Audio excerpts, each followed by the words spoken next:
ఇక్కడ ఒక విషయం చెప్పాలి. వీళ్ళెవ్వరూ నాకు తెలియదు, మీరు నాకు తెలియదు, ఫోన్ లేదు. ఆయన రాజు గారు తర్వాత మేము అడిగితే ఆయన ఫోన్ చేస్తాం, ఎక్కడ తను కనపడలేదు అసలు. రాజు గారు ఎక్కడ? రాజు గారు రావాలి ఇక్కడికి. అదే చెప్పా,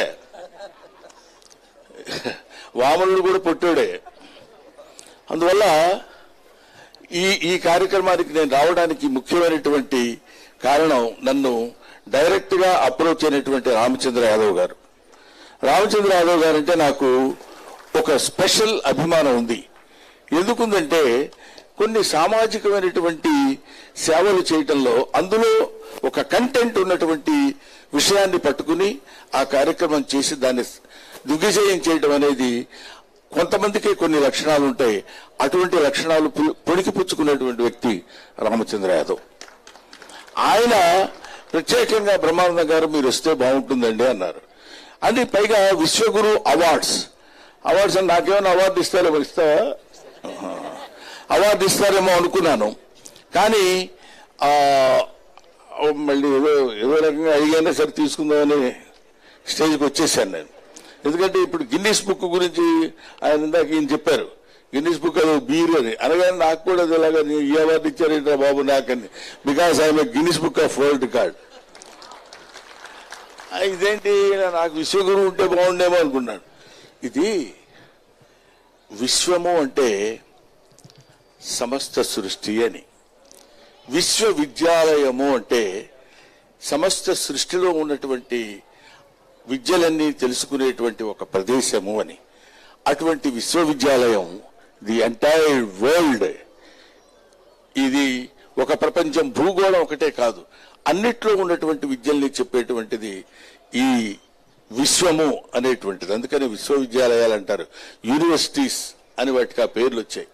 అటువంటి విశ్వవిద్యాలయాలకు సంబంధించినటువంటి ఈ పేరు పెట్టాలని, విశ్వగురు అనేటువంటి పేరు పెట్టాలని ఈయన రాంబాబు గారు వివేకానంద భక్తుడండి నేను, ఏమన్నారు, ఇన్స్పిరేషన్.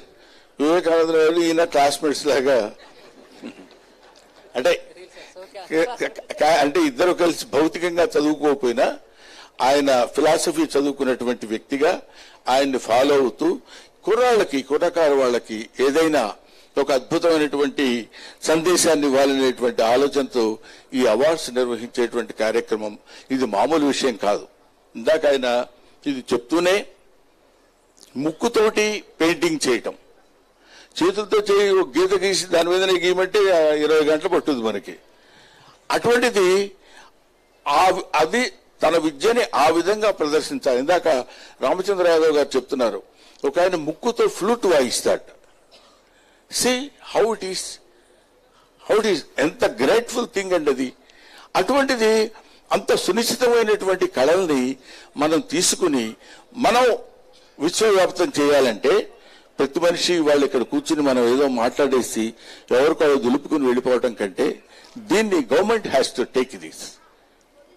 ప్రభుత్వం, ఎందుకంటే ప్రభువులు బాగుంటే మనం బాగుంటాం కాబట్టి, ప్రభుత్వం బాగుంటే మనం బాగుంటాం కాబట్టి, ప్రభువులు ఇలాంటి కళల్ని మిగతా వాటన్నిటిని ఎలా ప్రోత్సహిస్తున్నారో అలాగే చిత్రలేఖనం, శిల్పం, కవిత్వం, నాట్యం, వీటికి 5గా కలిగినటువంటి ఈ పంచకళల్ని వాళ్ళు ఉద్ధరించి ఇలాంటి వాళ్ళకి ఏదన్నా కొంచెం ఆర్థిక పరమైనటువంటి సహాయం కూడా చేశారనుకోండి, వాళ్ళు ఇంకా ఇంకా ఇంకా ముందు చేయడానికి వీలుంటుంది.